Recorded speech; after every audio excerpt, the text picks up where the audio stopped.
Last class में हमने sphere के कारण पोटेंशियल की वैल्यू निकाली थी कि पोटेंशियल ड्यू टू स्फीयर, जिसका आंसर आया था कि इनसाइड की अगर बात करें यानी आर की वैल्यू लेस देन रेडियस हो तो उस केस के अंदर वी की वैल्यू आई थी के, उसका charge divided by capital R. फिर हमने सेकंड कैलकुलेशन की थी अगर आउटसाइड का पॉइंट हो तो, यानी स्मॉल आर की वैल्यू कैपिटल आर से ज़्यादा हो, उस केस के अंदर वी की वैल्यू थी, ये वी इनसाइड मानो और ये वी आउटसाइड मानो, कि k q divided by small r. अगर सरफेस की बात की जाए तो इसमें हम कैपिटल आर वैल्यू पुट कर देते हैं।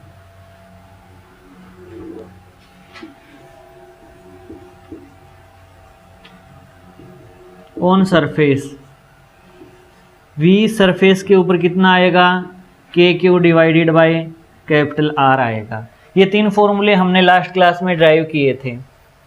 अब के की वैल्यू अगर पुट करना चाहें तो इस फॉर्मूले को ये भी तो लिखा जा सकता है ना, q divided by 4 pi epsilon not r. इसको एक आर से मल्टीप्लाई करो, एक आर से डिवाइड करो, तो नीचे क्या बचा 4 pi r square. 4 pi r square तो एक स्फेरिकल सरफेस का सरफेस एरिया होता है। चार्ज अपॉन सरफेस एरिया क्या होगा, उसकी सरफेस चार्ज डेंसिटी, क्योंकि हमें न्यूमेरिकल्स में चार्ज गिवन न होकर कई बार सरफेस चार्ज डेंसिटी गिवन होती है, तो उस केस के अंदर चार्ज अपॉन एरिया क्या होगा, सिग्मा। सिग्मा हमारी सरफेस चार्ज डेंसिटी है इनटू उसकी radius divided by epsilon naught, ये वी सरफेस। हमें ये फॉर्मूला याद रखना है। अब हम इसके कुछ एग्जांपल्स की बात करेंगे। एग्जाम्पल्स जैसे एक थ्योरी नोट्स में भी दिया गया है कि एक सेल हमारी ए रेडियस की मानो, एक कॉन्सेंट्रिक सेल बी रेडियस की, ये इसका ओरिजिन है। पोटेंशियल बताओ V एट O, एक पॉइंट A यहाँ मान लो, B पॉइंट इस सरफेस पे मान लो, C पॉइंट इनके बीच मान लो, D पॉइंट यहाँ मानो और एक E पॉइंट बाहर मानो। हमें कैलकुलेशन करनी है V एट O कितना होगा, V एट A कितना होगा, V एट B कितना होगा, VC, VD और VE। इन 5 कंडीशन के अंदर पोटेंशियल की वैल्यू फाइंड करनी है। बहुत अच्छा न्यूमेरिकल है, इस स्फेरिकल सेल के कॉन्सेप्ट को क्लियर करेगा। ये स्फेरिकल सेल के लिए ही हमने एग्जाम्पल लिखे हैं।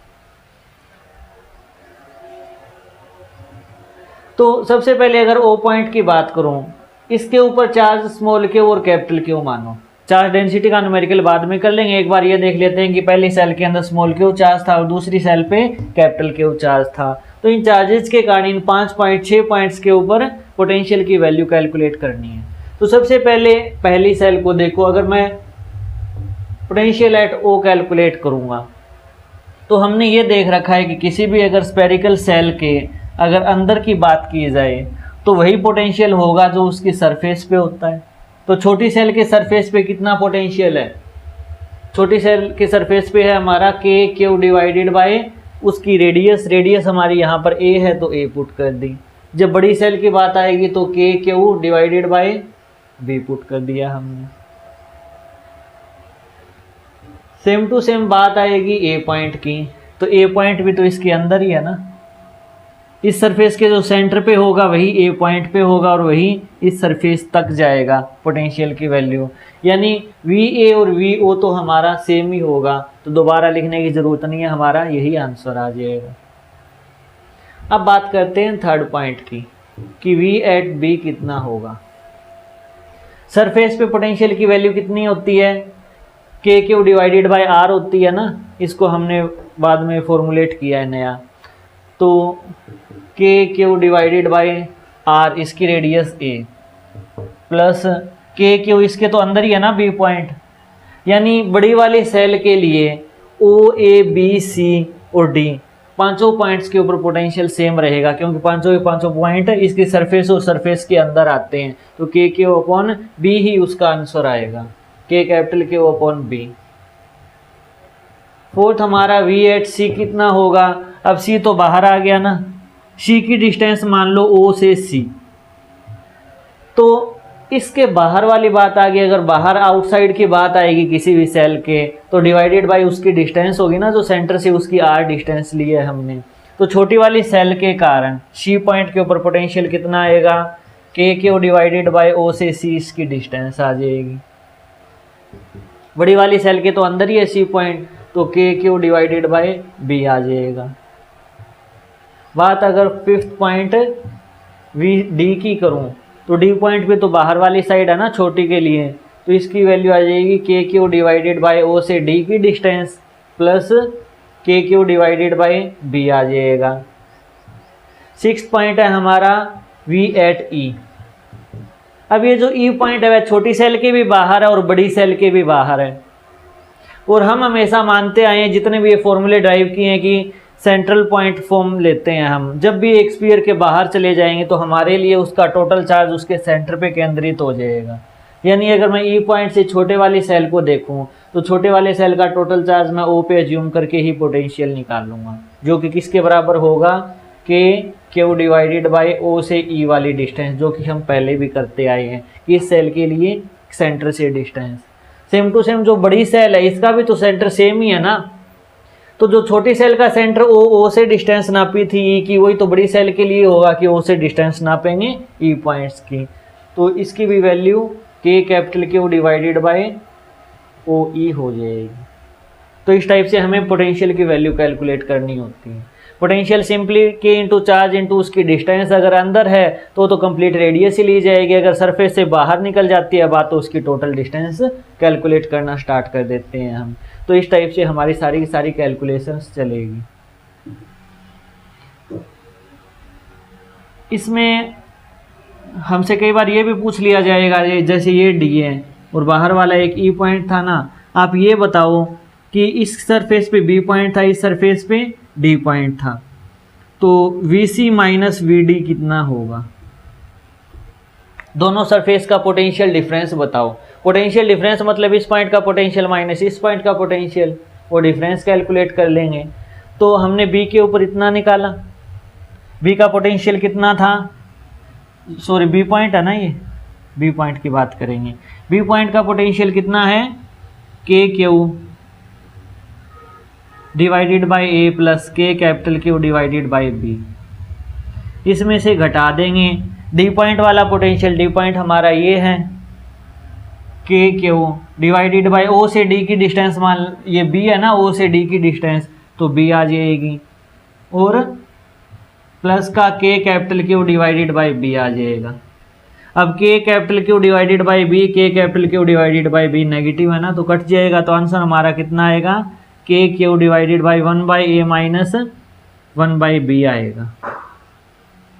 ये हमारा डेल्टा वी आ जाएगा, दोनों के सरफेस के पोटेंशियल का डिफरेंस।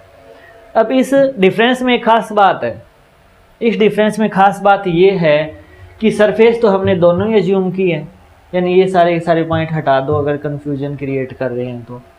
सरफेस तो हमने छोटी भी सरफेस एज्यूम की और बड़ी वाली सरफेस के कारण पोटेंशियल डिफरेंस निकाला है हमने। इसमें ये चीज़ देखो, क्या रिजल्ट हमारा बड़ी वाली सरफेस के चार्ज पे डिपेंड करता है, नहीं करता, क्योंकि बड़ी वाली सरफेस के कारण पोटेंशियल जितना बी पे था उतना ही डी पॉइंट के ऊपर है। तो जब भी हम पोटेंशियल डिफरेंस कैलकुलेट करेंगे ना, तो उसमें बड़ी वाली सरफेस के कारण जो पोटेंशियल डिफरेंस आ रहा है ना, वो पोटेंशियल डिफरेंस जो पोटेंशियल आ रहा है वही बी पे आएगा, वही डी पे आएगा, तो पोटेंशियल डिफरेंस में कैपिटल क्यू वाला पोटेंशियल कैंसिल आउट अपने आप हो जाएगा। तो हमारे पास रिजल्ट सिर्फ छोटी वाली सेल का ही बचेगा।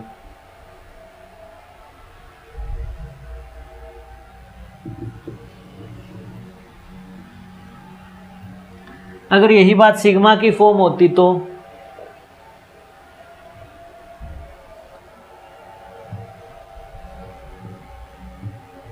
सेम न्यूमेरिकल करने से तो फायदा नहीं है, एक अलग ही न्यूमेरिकल देख लेते हैं सिग्मा के लिए कि अब की बार हमने 2 की बजाय 3 कॉन्सेंट्रिक शेल बना ली। 3 कॉन्सेंट्रिक शेल है, इसकी रेडियस a है, इसकी रेडियस b है और इसकी रेडियस c है, और ये हमारा O पॉइंट है। ये पहली सरफेस है, ये सेकंड सरफेस है और ये थर्ड सरफेस है। पहली सरफेस पे मैंने कैपिटल ए ले लिया एक पॉइंट, यहाँ पर बी ले लिया पॉइंट और यहाँ पर सी ले लिया पॉइंट। तो फाइंड करो वी ए, वी बी और वी सी, तीनों की वैल्यूज़ क्या क्या होंगी, ये फाइंड करना है हमें। अब इसमें हमें नई कंडीशन ये दे रखी है कि चार्ज की बजाय चार्ज डेंसिटी की वैल्यू दे रखी है, सिग्मा, माइनस सिग्मा और सिग्मा। हमने जो ये फॉर्मूले ड्राइव किए थे ये तो चार्ज के लिए थे। फिर हमने बात कर ली थी कि ऑन द सरफेस की बात करें कि सरफेस के ऊपर कितना होगा, के क्यू बाई आर, इसको sigma r divided by epsilon naught, यानी चार्ज को हमने डेंसिटी में कन्वर्ट कर लिया। तो जितना सरफेस पे होता है वही उसके अंदर होता है, तो इनसाइड ऑफ सरफेस की तो वैल्यू सेम ही होगी, sigma r divided by epsilon naught. अब बात करें कि अगर आउटसाइड की बात चले, तो आउटसाइड की बात चले, जैसे मैं पहले वो आउटसाइड वाली बात सिग्मा की फॉर्म में समझा देता हूँ, बाद में हम इसका आंसर निकालेंगे। जैसे ये था, इसकी रेडियस आर थी, मैं बाहर वाला पॉइंट स्मॉल आर ले रहा हूँ, तो इसके ऊपर पोटेंशियल की वैल्यू तो k q divided by small r होगी। इसको अगर वापस से रीअरेंज करें 1/4 pi epsilon naught into capital के ऊपर आएगा डिवाइडेड बाई स्मॉल आर आएगा। मैं इसमें अगर इसकी रेडियस यानी आर स्क्वायर से मल्टीप्लाई करूं और आर स्क्वायर से डिवाइड करूं, तो q divided by 4 pi r square, surface charge density बन जाएगी ना कि sigma r square divided by epsilon naught small r, जो हमारी बाहर वाली डिस्टेंस है, ये बन जाएगी हमारी चार्ज डेंसिटी। तो यानी अगर आउटसाइड वाले पॉइंट की बात होगी ना, तो वह होगी सिग्मा उस स्फीयर की radius divided by epsilon naught और वह हमारी डिस्टेंस आर। तो इनसाइड और सरफेस की तो सेम ही वैल्यू रहेगी sigma r by epsilon naught. जब बात हमारे आउटसाइड वाले पॉइंट की चली जाएगी तो डेंसिटी की फॉर्म में पोटेंशियल इस टाइप से रिप्रेजेंट होगा। तो चलिए अब हमारे इस क्वेश्चन को देखते हैं कि क्या कहना चाहता है।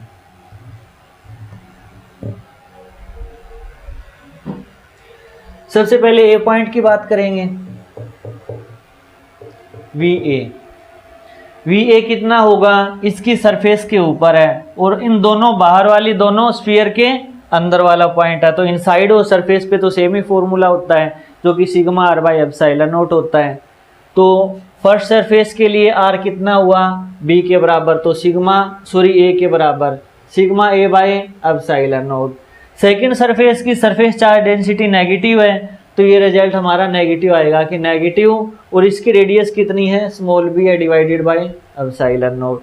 थर्ड के भी अंदर वाला पॉइंट है ये, तो प्लस का sigma c divided by epsilon naught, ये चीज़ आ जाएगी।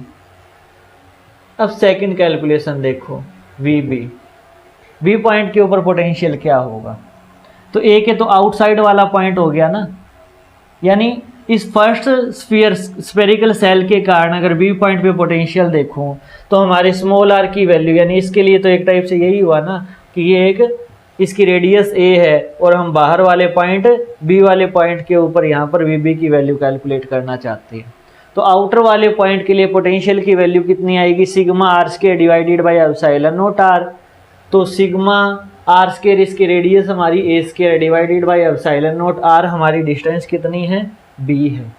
इस टाइप से कैलकुलेशन होगी।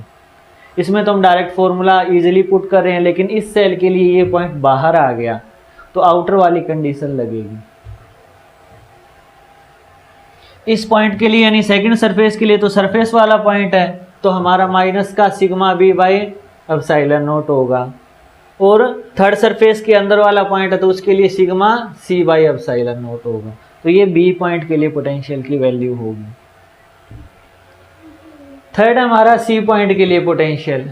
सी पॉइंट हमारा ये है जो कि फर्स्ट के भी आउटसाइड है और सेकंड के भी आउटसाइड है, और दोनों के लिए सेंटर से डिस्टेंस कितनी है, स्मॉल सी की डिस्टेंस है।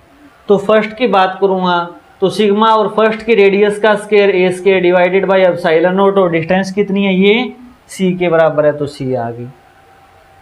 सेकंड के लिए माइनस का सिग्मा और सेकंड की रेडियस हमारी बी है और बी का स्क्वायर होगा डिवाइडेड बाई एप्सिलॉन नॉट, सी होगा। और थर्ड के लिए तो सरफेस वाला पॉइंट है तो sigma c by epsilon naught होगा। तो इस टाइप से हमें ये कैलकुलेशंस करनी होती है कि अगर सिग्मा की फॉर्म में कॉन्सेंट्रिक सेल्स दे दी जाए तो उस कंडीशन के अंदर VA, VB और VC की वैल्यू क्या क्या होंगी। तो ये सारी की सारी हमने कैलकुलेशन की। कई बार हमसे ये पूछ लिया जाएगा कि ABC में रिलेशन बताओ या फिर वो कंडीशन बताओ जिस कंडीशन के लिए VA और VC की वैल्यू सेम हो, यानी दोनों का पोटेंशियल हमारा सेम होना चाहिए, वो कंडीशन बताओ। तो इसमें क्या है, दोनों को सेम पुट कर दो। VA is equal to VC करेंगे तो sigma A divided by epsilon nought minus sigma B divided by epsilon nought plus sigma C divided by epsilon nought किसके बराबर होगा, C वाले पॉइंट के बराबर।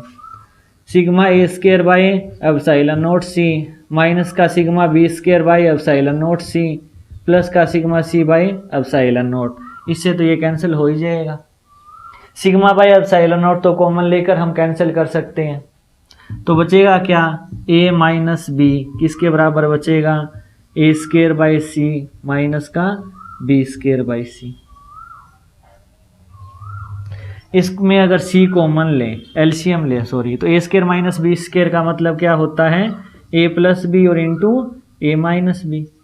A माइनस बी से A माइनस बी कैंसिल हो गया, तो A प्लस बी किसके बराबर होगा, C के बराबर। अगर ये कंडीशन हुई तब हम कह सकते हैं कि A और B सेल का पोटेंशियल हमारा सेम होगा। तो इस टाइप से भी हमसे कैलकुलेशन पूछी जा सकती है। जब आप और एडवांस लेवल की तैयारी करोगे तो क्या होगा, इन दो सेल्स को जोड़ दिया जाएगा। जोड़ने का मतलब दोनों का पोटेंशियल सेम कर दिया हमने, तो इसी टाइप की कैलकुलेशंस होंगी। वो हमारे लिए थोड़ा हायर स्टडी बन जाती है, तो हम यहाँ पर उन चीज़ों को डिस्कस नहीं कर रहे। एडवांस लेवल के अंदर दो को मिला दिया या फिर इसको हमने ग्राउंडेड कर दिया, कौन सा चार्ज कहाँ जाएगा, ये सब कंडक्टिंग प्रॉपर्टी के अंदर हम पढ़ते हैं। एक बार तो हमें सिर्फ और सिर्फ इतना ही कॉन्सेप्ट याद रखना है कि कॉन्सेंट्रिक सेल होगी 2 या मैक्स टू मैक्स 3 होगी हमारे सिलेबस तक। उनमें या तो Q1 Q2 की फॉर्म में चार्ज डिस्ट्रीब्यूट होगा या सिग्मा की फॉर्म में चार्ज डिस्ट्रीब्यूट होगा। और हमसे पोटेंशियल की वैल्यू पूछ ली जाएगी, पोटेंशियल डिफरेंस पूछ लिया जाएगा, कंडीशन पूछ ली जाएगी इन दोनों का पोटेंशियल सेम होगा तो क्या कंडीशन हो। इस 3 टाइप के न्यूमेरिकल सेल्स पे बन सकते हैं।